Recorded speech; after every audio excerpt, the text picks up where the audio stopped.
শীতকালে পিঠে খেতে কার না ভালো লাগে, আর সেই পিঠে যদি বাড়িতে বানিয়ে খাওয়া যায় তাহলে তো আর কোনো কথাই নেই। পৌষ পার্বণে অনেকেই অনেক রকমের পিঠে বানিয়ে খায়, তবে রসবড়া একটা ঐতিহ্যবাহী বাঙালিয়ানা পিঠে। আজ আমি সেই রেসিপি নিয়ে এসেছি তোমাদের সাথে শেয়ার করতে। নমস্কার বন্ধুরা, সুপ্রিয়া কিচেন ব্লগে সবাইকে স্বাগত। আশা করি তোমরা সবাই খুব ভালো আছো। আজ আমি তোমাদের দেখাবো পৌষ পার্বণ স্পেশাল পিঠে রসবড়া।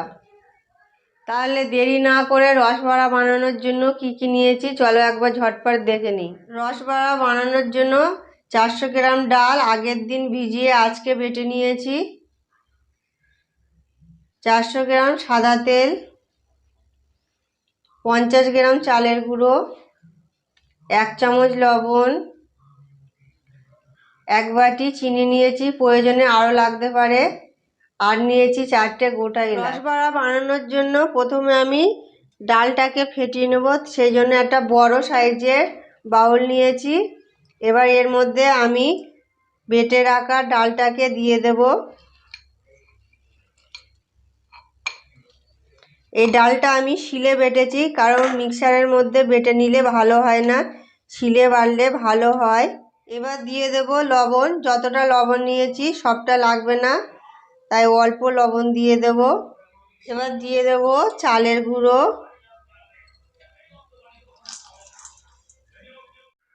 এবার চালের গুঁড়ো, লবণ আর ডালটাকে ভালো করে হাত দিয়ে মাখিয়ে নেব।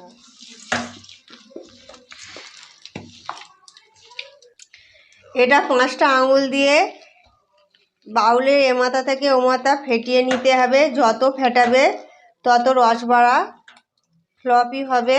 দেখো বন্ধুরা, ডাল, নুন আর চালের গুঁড়ো প্রায় 20 মিনিট ধরে ভালো করে ফেটিয়ে নিয়েছি।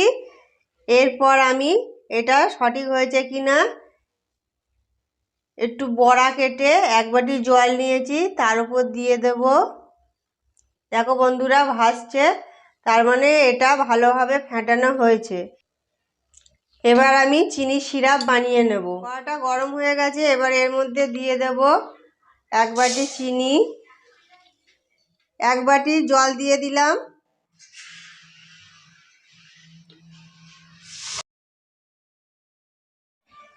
বন্ধুরা 1 বাটি চিনি দিলে 2 বাটি জল দিতে হবে। এবার এটাকে আমি ভালোভাবে ফুটতে দেব, যাতে চিনি আর জলটা ভালোভাবে মিশে যায়। চিনি আর জল মিশে গেছে, এবার এর মধ্যে দিয়ে দেব এলাচ। এলাচগুলো আমি ছিঁড়ে দিচ্ছি এই কারণে, যাতে এলাচের ফ্লেভারটা এই চিনির রসের সাথে ভালোভাবে মিশে যায়।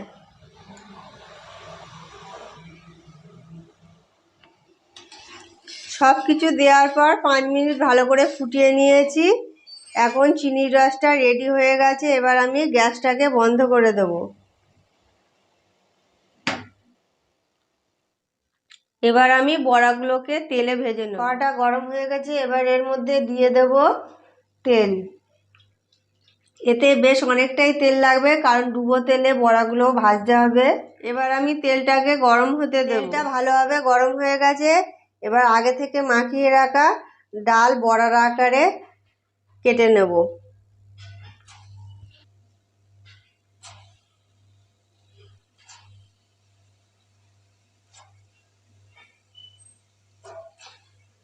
এইভাবে ছোট ছোট করে এরকমভাবে বড়ার আকারে কেটে নিতে হবে।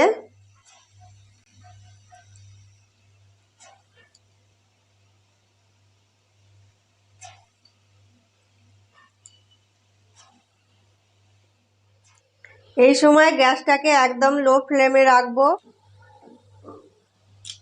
কারণ বেশি হাই ফ্লেমে রাখলে বাইরেটা লাল লাল হয়ে যাবে আর ভিতরটা কাঁচা থাকবে। এবার আমি 1 পিঠ নেড়ে দেব। 2 থেকে 3 মিনিট ভালো করে ভেজে নেওয়ার পর যখন এরকম লাল লাল হয়ে যাবে, এগুলো তুলে আগে থেকে তৈরি করে রাখা চিনি সিরাপের মধ্যে দিয়ে দেব।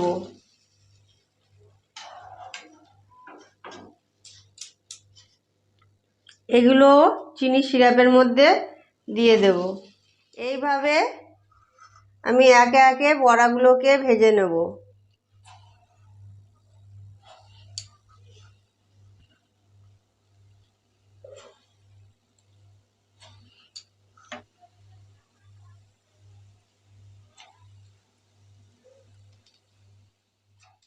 একে একে সব কটা বড়া ভাজা হয়ে গেছে।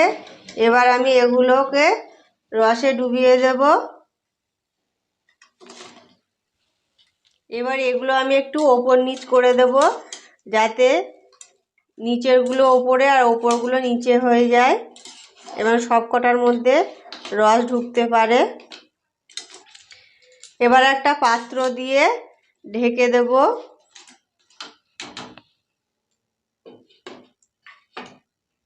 3 ঘন্টার জন্য। 3 ঘন্টা পর ফিরে আসলাম। এবার আমি দেখে নেব রস বড়ার মধ্যে রস ভালোভাবে ঢুকেছে কিনা।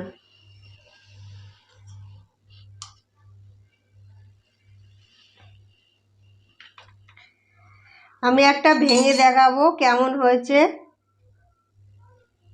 দেখো বন্ধুরা, রস পুরোপুরিভাবে ঢুকে গেছে।